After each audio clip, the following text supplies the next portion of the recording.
Hello guys, good morning all of you. देखिए आज हमारा टॉपिक रहेगा kinds of demand, paradox of thrift and slope of demand करो। देखिए काइंड्स ऑफ डिमांड, सबसे पहले हम क्या डिस्कस करने जा रहे हैं, kinds of demand. Kinds of demand में एक तो क्या होता है, सबसे पहले प्राइस वाली डिमांड जो होती है, क्या होती है, प्राइस डिमांड। एक क्या होती है, प्राइस डिमांड। इसका मतलब क्या है कि जो आपकी डिमांड है वो किसका फंक्शन है, प्राइस का फंक्शन है। मीन्स प्राइस आपका इंक्रीज हो रहा है या डिक्रीज हो रहा है, प्राइस का इफेक्ट किस पे जाएगा, डिमांड पे जाएगा। प्राइस के इंक्रीज या डिक्रीज होने से डिमांड क्या होगी। अगर प्राइस आपका इंक्रीज होता है, हम किस चीज को लेके चल रहे हैं, यहाँ पे नॉर्मल गुड्स की बात कर रहे हैं। अगर प्राइस इंक्रीज होता है तो डिमांड आपकी डिक्रीज होती है, अगर प्राइस डिक्रीज होता है तो डिमांड क्या हो जाती है, इंक्रीज हो जाती है। सेकंड देखिए इनकम डिमांड। इनकम डिमांड यहाँ पे क्या है, जो इनकम है, जो डिमांड है, सॉरी जो डिमांड है वो किसका फंक्शन है, आपका इनकम का। देखिए इकोनॉमिक्स में इनकम को किससे डिनोट किया जाता है, वाई से। अब क्या है, अगर इनकम आपकी इंक्रीज होती है तो डिमांड क्या हो जाएगी, इंक्रीज हो जाएगी। अगर आपकी क्या है, इनकम डिक्रीज होती है तो डिमांड भी आपकी क्या हो जाएगी, डिक्रीज। यहाँ पे क्या था, इनवर्स रिलेशनशिप, और यहाँ पे क्या है, पॉजिटिव रिलेशनशिप। यानी कि यहाँ पे क्या है, डायरेक्ट रिलेशन है, यहाँ पे इनडायरेक्ट रिलेशन है। थर्ड देखिए आप, cross demand. Cross demand, cross demand, इसका मीन्स क्या है कि जो डिमांड है, जो डिमांड ऑफ एक्स है, उस पे किसका किसका फंक्शन होगा, वो किसका फंक्शन होगा, वो अदर गुड्स का, मीन्स वाई गुड्स का। लेकिन वो किस पे डिपेंड करेगा, प्राइस ऑफ वाई पे। किस पे डिपेंड करेगा, प्राइस ऑफ वाई पे डिपेंड करेगा। इसमें हम डिस्कस कर चुके हैं कौन सा टॉपिक, सब्स्टिट्यूशन वाला और क्रॉस इलास्टिसिटी वाला। सब्स्टिट्यूशन एंड क्रॉस इलास्टिसिटी, जिसमें हम क्या देखते हैं, दोनों गुड्स को कंपेयर करके देखते हैं। अगर मान लीजिए सब्स्टिट्यूट गुड्स है, क्या है, सब्स्टिट्यूट गुड्स है आपकी, तो क्या था आपका, पॉजिटिव था। क्या था, पॉजिटिव। अगर कॉम्प्लीमेंट्री था तो क्या था, नेगेटिव था। देखिए सब्स्टिट्यूट कैसे, मान लीजिए यहाँ पे क्या है, T and coffee. T and coffee, हम टी की क्या ले रहे हैं, टी की हम लेके चल रहे हैं डिमांड, और कॉफी के क्या ले रहे हैं हम, प्राइस। क्या ले रहे हैं हम, प्राइस कॉफी के। अब देखिए मान लीजिए टी की डिमांड क्या हो जाती है, टी की डिमांड क्या हो जाती है, सॉरी कॉफी के प्राइस अगर मान लीजिए इंक्रीज हो जाते हैं, कॉफी के प्राइस इंक्रीज हो जाते हैं, तो क्या ये परफेक्ट सब्स्टिट्यूट है। तो लोग क्या करेंगे, टी की डिमांड को इंक्रीज कर देंगे। क्या कर देंगे, टी की डिमांड को, जो कॉफी की डिमांड है वो डिक्रीज हो जाएगी, क्योंकि क्या है, इसका एक सब्स्टिट्यूट अवेलेबल है, क्या, टी। तो टी की डिमांड इंक्रीज हो जाएगी। अब देखिए टी और कॉफी में देखिए आप, पॉजिटिव रिलेशन हुआ या नहीं हुआ। टी की डिमांड इंक्रीज हो रही है और जो कॉफी के प्राइस इंक्रीज होने से आपकी टी की डिमांड इंक्रीज हुई है। तो मीन्स क्या है कि जो क्रॉस डिमांड है किसमें, सब्स्टिट्यूट गुड्स के केस में, वो क्या हो जाएगी, आपकी पॉजिटिव हो जाएगी। अब देखिए कॉम्प्लीमेंट्री, जैसे क्या है, car and petrol, pen and ink, इस तरीके से कार एंड पेट्रोल है। अब क्या है, पेट्रोल के प्राइस क्या हो जाते हैं, अगर पेट्रोल के प्राइस क्या हो गए, हाई हो गए। क्या हो गए, पेट्रोल के प्राइस हाई हो गए, तो जो कार है, कार की डिमांड क्या करोगे आप, कम कर दोगे। क्या हो जाएगी, कार की डिमांड कम हो जाएगी। अब पेट्रोल के प्राइस हाई हुए हैं तो जो है पेट्रोल की डिमांड भी क्या होती है, हमारी कम होती है। पेट्रोल की डिमांड भी क्या हो जाएगी, कम हो जाएगी। लेकिन हमें देखना क्या है, क्रॉस यानी कि कॉम्प्लीमेंट्री गुड्स में देखना है। किया था ना कि सब्स्टिट्यूशन जो इफेक्ट होता है वो हम सिंगल गुड्स के में कंपेयर करते हैं, और इसमें हम बोथ गुड्स की बात करते हैं। तो क्या बन जाएगा, अब ये पेट्रोल के प्राइस इंक्रीज होने से कार की डिमांड क्या हुई है, डिक्रीज हुई है। तो क्या बन गया, कॉम्प्लीमेंट्री गुड्स में नेगेटिव रिलेशनशिप। क्या हो गया, नेगेटिव रिलेशनशिप।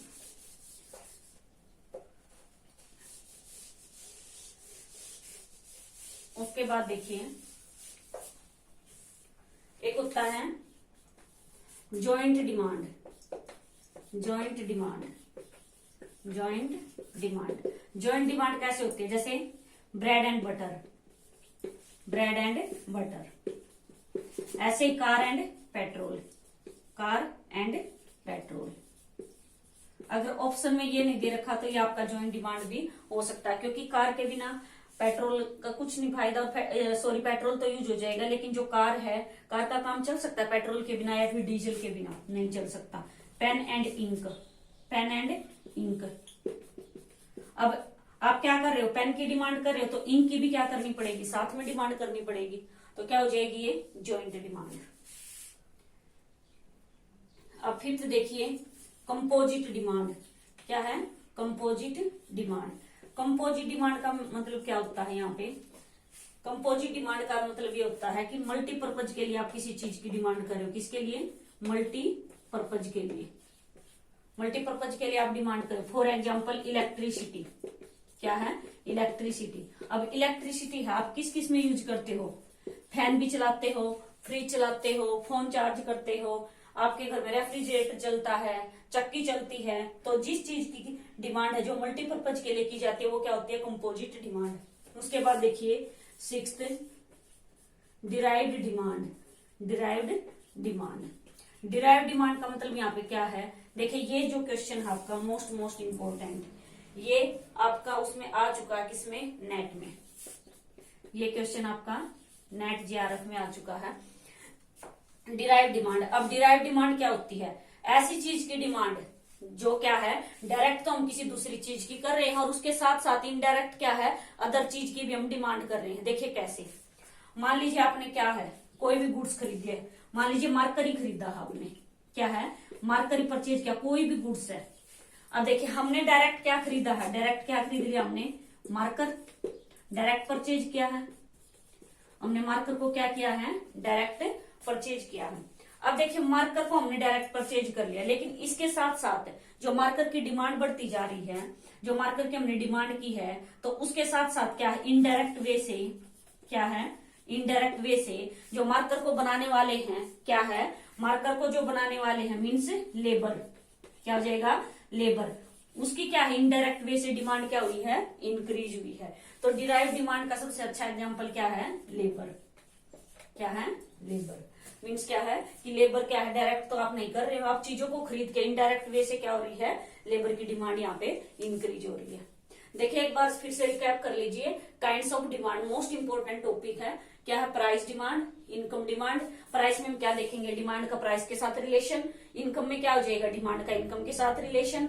क्रॉस डिमांड में क्या हो जाएगा? डिमांड का अदर एक गुड्स की डिमांड और अदर गुड्स के प्राइस। और इसमें क्या होता है? क्रॉस डिमांड में substitution goods and complementary goods. Fourth देखिए ज्वाइंट डिमांड, दो चीजों की एक साथ डिमांड करना। Composite demand. कंपोजिट डिमांड किस लिए करते हैं? मल्टीपर्पज के लिए। देखिए पहले ये आ चुका है, हो सकता है कि इस बार ये आ जाए या फिर ये क्वेश्चन आ जाए।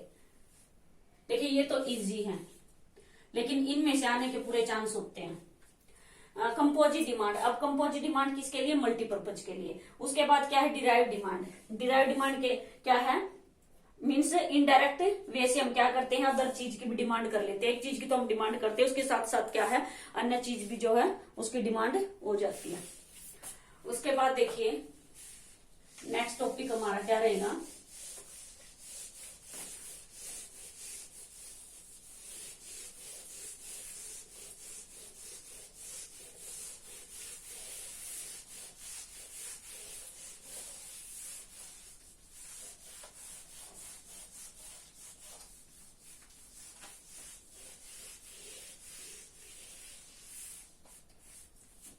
देखिए नेक्स्ट क्या है? Paradox of thrift. इसमें सिर्फ क्या याद रखना आपको, मैं आपको क्रैक्स बता देती हूँ।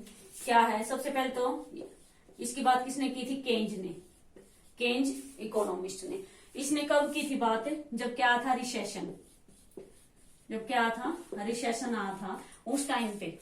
रिसेशन के टाइम पे क्या हुआ था कि जो लोगों ने सेविंग है, सेविंग क्या कर दी थी? इंक्रीज कर दी थी। क्या कर दी थी? सेविंग इंक्रीज हो गई थी ड्यू टू क्या हुआ था? फिर जो एग्रीगेट डिमांड है, एग्रीगेट डिमांड क्या हो गई थी? हमारी डिक्रीज हो गई थी। सिर्फ और कुछ नहीं है, पैराडॉक्स ऑफ थ्रिफ्ट का सिर्फ यही एक कंक्लूजन है कि किसने दिया था? केंज ने दिया था। और कब? जब रिसेशन आया था। उसी टाइम पे क्या किया था? केंज ने फिस्कल पॉलिसी को भी लेके आया था। और जो केंज ऐसे इकोनॉमिस्ट थे जिन्होंने क्या कही थी क्लासिकल के बाद कि जो गवर्नमेंट का इंटरफेयर है वो बहुत ही जरूरी है इकोनॉमी में। और रिसेशन के टाइम केज ने क्या कहा था पैराडॉक्स थ्रिफ्ट में कि जो लोगों ने कंजूसी करनी आरंभ कर दी थी और जो एग्रीगेट डिमांड है वो क्या हो गई थी, डिक्रीज हो गई थी। उसके बाद देखिए थर्ड हम क्या करेंगे, स्लोप ऑफ डिमांड करो। स्लोप ऑफ डिमांड करो ये क्या होता है, जो स्लोप ऑफ डिमांड करो है ये क्या बताता है, डिग्री, क्या बताता है ये, डिग्री को मेजर करता है। क्या करता है ये, डिग्री को मेजर करता है कि one variable change corresponding to other, क्या है, one change in one variable corresponding to others. देखिए कैसे, अब ये क्या बताता है, change in vertical, change in vertical by change in horizontal, change in horizontal. देखिए कैसे, अब एक डायग्राम से समझते हैं हम। यहाँ पे क्या है प्राइस, यहाँ पे क्या है आपका क्वांटिटी डिमांडेड। अब देखिए आपका प्राइस क्या है इतना, तो डिमांड इतनी है, आपका प्राइस क्या हो गया, कम हो गया, तो आपकी डिमांड क्या हो गई, बढ़ गई। रिलेशन तो वही नेगेटिव रहेगा, क्या रहेगा, रिलेशन नेगेटिव। आपके प्राइस कम हुए हैं तो आपकी डिमांड क्या हो गई है, बढ़ गई है। तो ये क्या है आपका डिमांड करो, ये क्या है आपका डिमांड करो। अब यहाँ पे देखिए आप जो ओरिजोनटल चेंज हुआ है मीन से जो y, ये क्या है o x, ये क्या है o y। अब देखिए o y में तो कितना चेंज हुआ, मीन्स जो डिमांड है उसमें तो इतना चेंज हुआ है, क्या हुआ है ओरिजोनटल। और जो वर्टिकल है, वर्टिकल ये है आपका, तो इसमें कितना चेंज हुआ, मीन्स चेंज इन x या फिर चेंज इन प्राइस आप बोल सकते हो, इतना चेंज हुआ है। तो अब क्या है कि जो डिग्री को कैसे मेजर करेगा, कि जो स्लोप ऑफ डिमांड करो वो क्या करता है, मेजर्स द डिग्री कि one variable change corresponding to other. अब एक वेरिएबल को हमने चेंज किया, मीन्स क्या, हमने प्राइस को कम किया था, साथ ही क्या हुआ, हमारा डिमांड इंक्रीज हुआ है। क्या किया हमने, प्राइस को, मान लीजिए हम यहाँ थे पी नोट पे, हम P1 पे आए हैं और पी नोट पे हमारी डिमांड क्या थी, ये थी डी नोट। और जब जैसे हम P1 पे आए तो हमारी डिमांड बढ़ के क्या हो गई, D1 हो गई, क्या हो गई, D1। तो यही बताता है आपका स्लोप ऑफ डिमांड करो। और सेकंड देखिए आप, सेकंड क्या करोगे इसमें कि जो स्लोप ऑफ डिमांड करो है वो क्या होता है, इनवर्स होता है। क्या होता है वो, inverse of elasticity of demand. कैसे, अगर आप इनवर्स होता है किसका, इलास्टिसिटी ऑफ डिमांड का। देखिए कैसे, स्लोप ऑफ डिमांड करो, आप इसको ऐसे भी लिख सकते हैं 1 by elasticity of demand, 1 by elasticity of demand. ठीक है, मीन्स क्या, कैसे, अब देखिए कैसे। अब यहाँ पे एक डायग्राम और ले लेते हैं हम। देखिए अब एक डायग्राम हमने ये ले लिया और एक डायग्राम हमने ये ले लिया। मान लीजिए इसको नाम हम देते ए, ये हो गया आपका बी, ये क्या है ए, ये क्या है आपका बी। अब देखिए, अब ए जो है, जो आपका ए का रो है, क्या है, ए का रो है, उसमें मुझे ये बताइए डिमांड ज्यादा है या सॉरी इलास्टिसिटी ज्यादा होगी या फिर स्लोप ज्यादा होगा। देखिए अब स्लोप का मतलब क्या होता है, ढलान। अब ए में क्या है, जो क्या है स्लोप है वो क्या है, ज्यादा है, किससे, इलास्टिसिटी ऑफ डिमांड से। इलास्टिसिटी ऑफ डिमांड से क्या स्लोप ज्यादा है, मीन्स क्या है, इसका क्या हो जाएगा, इनवर्स हो जाएगा। अब देखिए बी करो पे, बी करो पे क्या हो जाएगा, आपका स्लोप क्या है, कम है, मीन्स क्या है, ये फ्लैटर है। अगर स्टीपर होगा आपका करो, क्या होगा, स्टीपर है, क्या है, स्टीपर है, तो क्या हो जाएगा, स्लोप आपका ज्यादा हो जाएगा। अगर क्या है, फ्लैट है तो स्लोप कम हो जाएगा और जो इलास्टिसिटी ऑफ डिमांड है वो क्या हो जाएगी, ज्यादा हो जाएगी। स्लोप क्या हो जाएगा आपका, कम हो जाएगा और जो इलास्टिसिटी ऑफ डिमांड है वो क्या हो जाएगी, ज्यादा हो जाएगी। तो आप इस तरीके से निकाल सकते हो स्लोप। अगर न्यूमेरिकल पोर्शन में आपको निकालना आ जाता है तो कैसे निकालोगे, इस तरीके से कि कितना इंक्रीज हुआ है, आप उसकी वैल्यू पुट करके आप आराम से निकाल सकते हैं। अगर इस तरीके से आया है तो ऐसे भी एग्जाम में आ सकता है और ये वाला भी आ सकता है। तो आपको दोनों तरीके बता दिए हैं, जो भी आपको बेटर लगे या फिर जो भी तरीका आपसे पूछा गया जिस भी वे से, तो आप आराम से कर सकते हो। So thank you, have a nice day.